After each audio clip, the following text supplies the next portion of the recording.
The Nexeri Empire's first mistake was assuming Earth would be an easy conquest. Their second was underestimating humanity's elite warriors. Commander James Walsh stood at the observation post in the Norwegian wilderness, his breath forming clouds in the bitter winter air. Through his advanced optics, he watched the alleged diplomatic vessel that had landed 3 kilometers away. 20 years of Special Forces experience told him something wasn't right about these aliens. "Sierra Team, status report," he whispered into his comm unit. "Sir, thermal imaging shows they're setting up some kind of perimeter defense grid," Lieutenant Rayna Patel responded. Definitely not standard procedure for a diplomatic mission. Walsh had hand-picked his team from various Special Forces units worldwide for this first contact security detail. Patel came from British SAS, Sergeant Viktor Petrov from Russian Spetsnaz, and the others represented the elite of 7 different nations. When the Nexeri arrived claiming peaceful intentions, Walsh's team was assigned to provide covert surveillance. "They're deploying something from their ship's belly," Petrov reported, his voice tense. "Large cylindrical objects. Wait, energy signatures are spiking." Walsh's enhanced optical feed suddenly showed multiple hostile signatures. The diplomatic vessel's hull was opening to reveal weapon systems. Through his thermal scope, he could see what appeared to be insertion pods being launched into the atmosphere, headed toward major population centers. "All teams, this is Walsh. First contact protocols are suspended. The diplomatic mission is a Trojan horse. I repeat, this is a hostile invasion force." As if on cue, the Nexeri ship's external speakers crackled to life. A deep, resonating voice echoed across the frozen landscape. "People of Earth, your planet is now under the protection of the Nexeri Empire. Resistance will result in immediate pacification."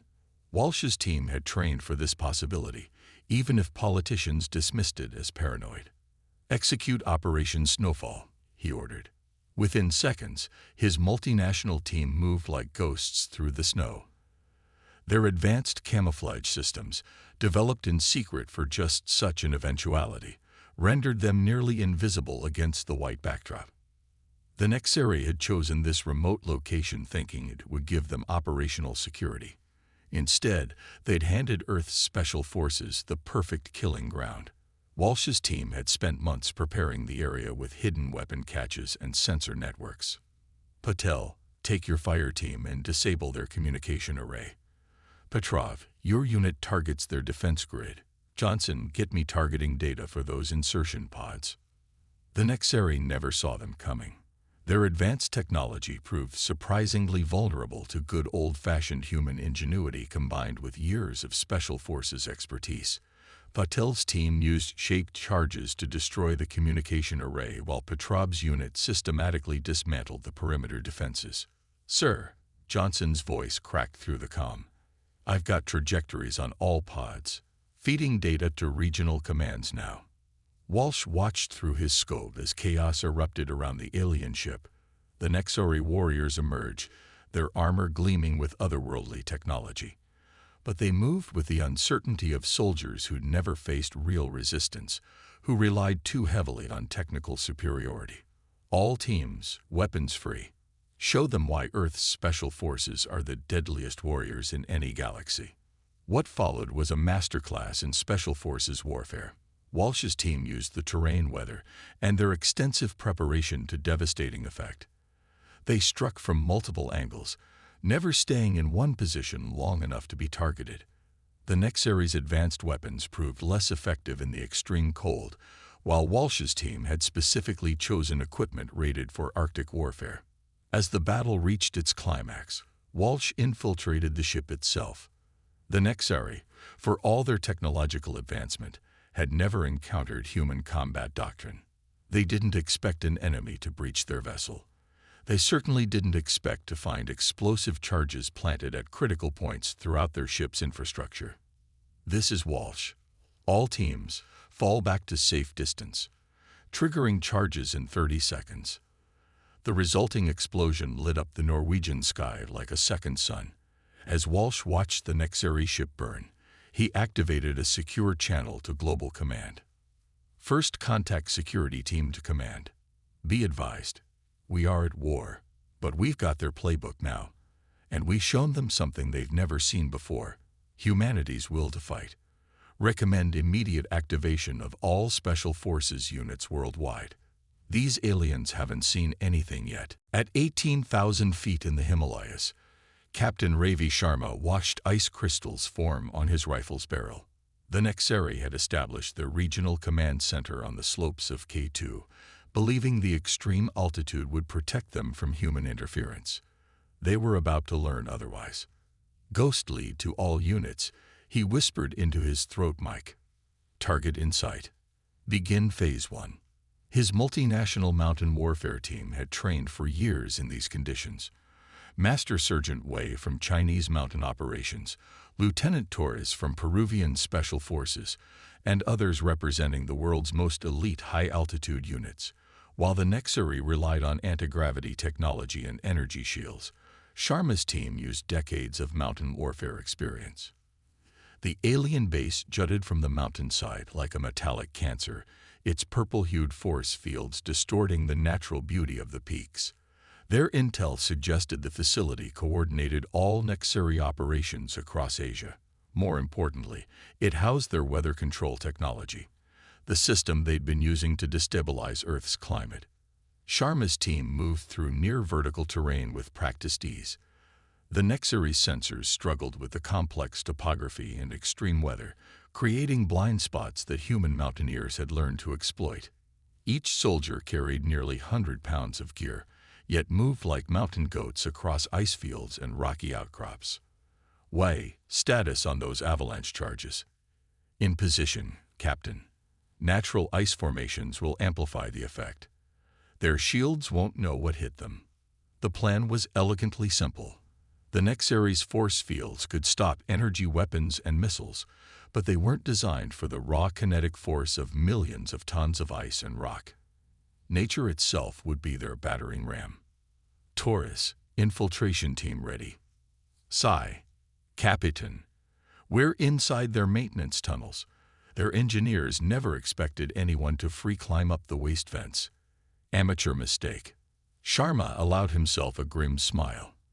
The aliens' technology was impressive, but they lacked the fundamental understanding that came from centuries of warfare in Earth's harshest environments.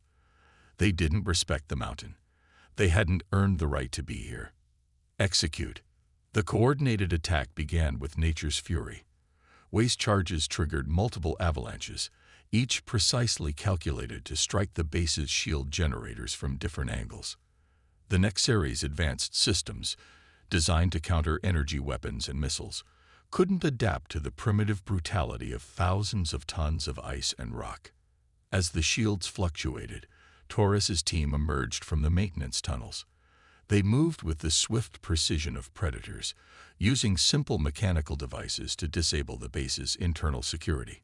No complex electronics for the aliens to detect, just precisely applied force and centuries of Special Forces expertise. Sharma led the main assault through the gaps in the failing shield network. The Nexari defenders were formidable, their plasma weapons lighting up the mountain night. But they were fighting on humanity's terms now, in conditions that had challenged Earth's warriors for generations. They're falling back to the central command center, Wei reported. But their troops are struggling with the altitude. Their combat suits aren't compensating fast enough. Another advantage of fighting at extreme altitude. The Nexari's sophisticated equipment proved less reliable than human bodies acclimatized through years of training. Their warriors moved sluggishly, their reactions slowed by the thin air that Sharma's team had learned to thrive in. The battle for the command center was swift and decisive. Taurus's team had already disabled their primary power systems, leaving the aliens reliant on backup units that struggled in the extreme cold. Room by room, Earth's mountain warriors demonstrated why they were considered the elite of the elite. Standing in the captured command center, Sharma accessed the facility's mainframe. The Nexari's weather control plans confirmed their worst fears. They had intended to trigger an artificial ice age, making Earth's surface uninhabitable for humans. Ghostly to command. Mountain fortress secured. Weather control system captured intact. Tell the eggheads they'll have their new toy to study soon. He paused, looking at the stream of data showing Nexari operations worldwide. And send word to all commands. Their Asian operations are now blind. It's time to show these aliens what happens when they fight humanity on our own turf. Outside, the mountain winds howled, but they no longer carried the artificial chill of alien technology. Earth's peaks had new guardians now, ones who had earned their place through generations of sacrifice and determination. The Nexari would learn, as all invaders eventually did, that humanity's special forces didn't just survive in extreme conditions, they made those conditions their weapon. The deep Pacific waters held more secrets than most knew. Commander Diana Ramirez and her team of Naval Special Forces were about to add one more.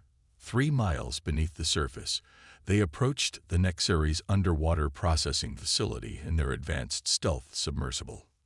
Pressure hull integrity at 98%, reported Lieutenant Tanaka, their Japanese deep-sea warfare specialist.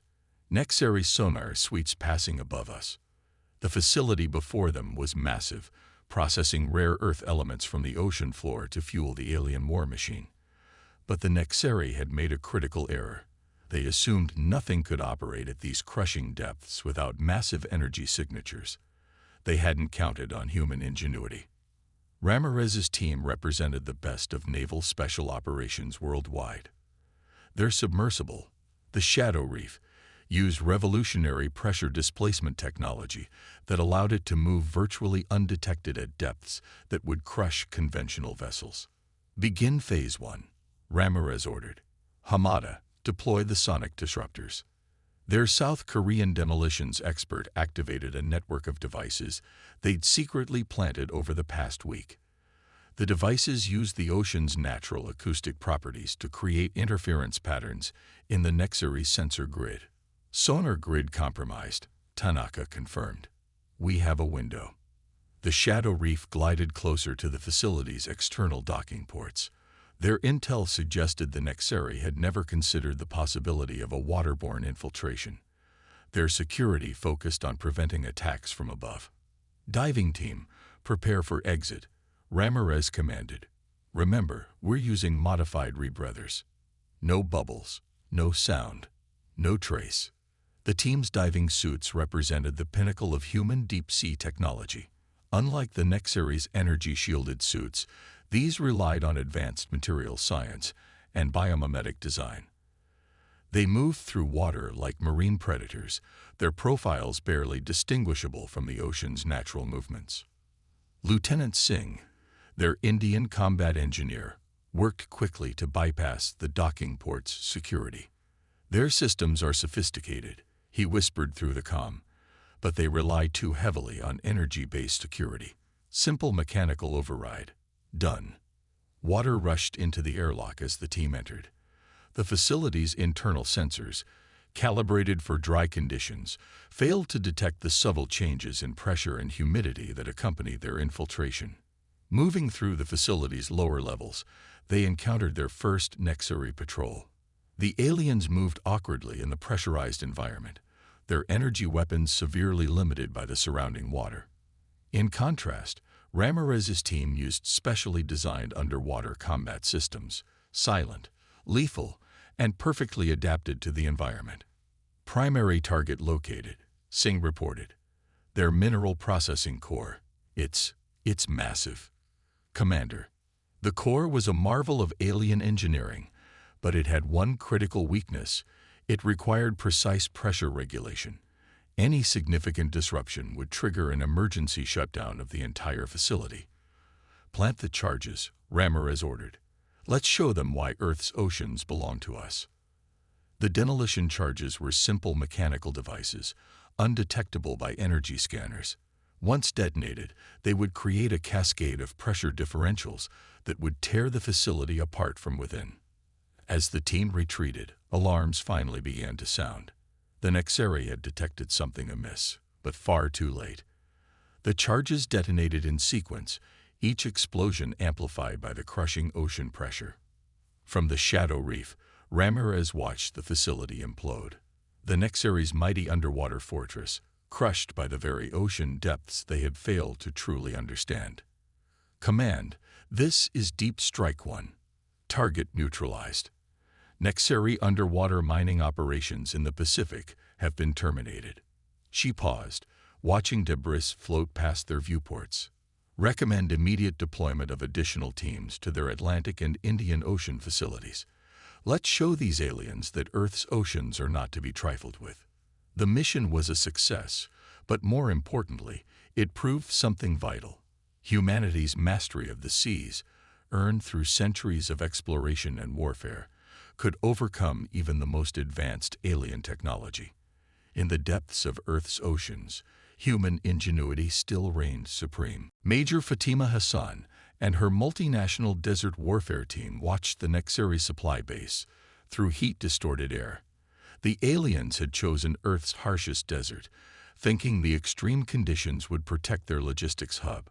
Temperature: 54 degrees Celsius and rising. Mirage team, in position, reported Lieutenant Rodrigues, Brazilian Special Forces. Their team included experts from desert warfare units worldwide: Egyptian, Australian, Israeli. The Nexary's base sprawled across the dunes, its cooling systems working overtime. Their technology struggled against Earth's natural extremes. Hassan's team, however, had generations of desert warfare experience. Begin Operation Sandstorm, Hassan ordered. Their attack began with nature itself. Carefully planted sonic devices triggered localized sandstorms, overwhelming the base's filters. The aliens' advanced sensors, confused by heat signatures and swirling sand, failed to detect the human warriors moving through their blind spots. Hassan's team used simple, reliable weapons, specially modified for extreme heat. While the Nexary's energy weapons overheated, Earth's special forces struck with devastating precision. Their desert-adapted equipment, perfected through years of combat in similar conditions, performed flawlessly. The battle moved inside the facility. The aliens, dependent on their failing environmental systems, faced warriors who had trained their bodies to function in extreme heat. Hassan's team moved like desert ghosts, appearing and disappearing through the artificial sandstorm. Within hours, the supply base fell. Its destruction would cripple Nexary operations across 3 continents. As Hassan transmitted their success to command, she added, "Tell all units, Earth's deserts have always forged the strongest warriors." The aliens just learned why. The Nexary's primary command center loomed over the Brazilian rainforest. Their last stronghold on Earth represented everything they'd failed to understand about humanity's strength. Colonel Marcus Santos led the combined Special Forces strike team, survivors and heroes from every major operation against the aliens. Walsh from the Arctic assault, Sharma from the mountain campaign, Ramirez from the deep sea mission, Hassan from the desert operation. All teams report ready, Santos confirmed. Each unit would use the lessons learned from their previous victories. The aliens had lost their advantage of surprise, their aura of invincibility shattered by human determination. The attack began simultaneously from multiple vectors. Walsh's team struck from the canopy, using the dense forest cover. Sharma's mountaineers scaled the structure itself. Ramirez's naval team emerged from the river systems, while Hassan's desert warriors attacked through the cleared ground zones. The Nexary fought desperately, but they faced the concentrated expertise of Earth's finest warriors. Each Special Forces team had mastered their environment, turning the planet's extremes into weapons. Together, they were unstoppable. Santos led the final breach into the command center. The Nexary Supreme Commander faced them, finally understanding their fatal error. They had seen Earth as a primitive world to be conquered. Instead, they found a planet whose defenders had been forged by every extreme environment imaginable. "Your species," the alien commander admitted, "has shown us something we've never encountered before. The will to adapt, to survive, to thrive in conditions that should be impossible." The war ended that day. The Nexary retreated from Earth, but they left with a crucial lesson. Humanity's special forces weren't just soldiers. They were the ultimate expression of human adaptability and determination. As Santos watched the alien ships depart, he activated a global channel. To all Earth Special Forces, the planet is secured. Remember this: no technology can match the strength of warriors who've mastered their world's harshest challenges. Earth will always be defended by its finest. The Nexari never returned. Stories of Earth's special forces spread through the galaxy. Tales of warriors who turned their planet's most extreme environments into weapons. Humanity had proven itself not just ready for the stars, but capable of defending its home against any threat, no matter how advanced.